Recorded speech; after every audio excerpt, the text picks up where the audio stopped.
দাদি আজকে সারাদিনে শুধু 50 টাকাই কামিয়েছি। এই 50 টাকা দিয়ে এখন খাবার খেতে হবে, দোকান বন্ধ করি।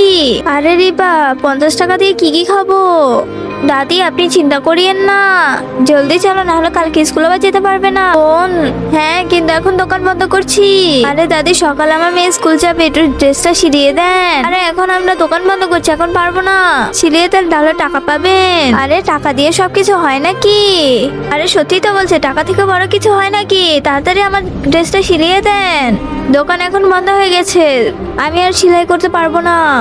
চলো তুমি, চল খুকি বাসায় চল, কালকেই সিলাবনি। আচ্ছা বাবা, আজকে চাঁদা দে। আরে মালিক, আমার কাছে কোনো টাকা নেই, কিভাবে দিব? আরে মালিক, ওর হাতে দেখেন টাকা আছে, দে টাকা দে। আরে দাদি দেখছেন, এর জন্য বললাম ওই কাপড়টা সিলাই দেন, যদি কিছু টাকা পেতাম। আরে যা হয় ভালোর জন্যই হয়।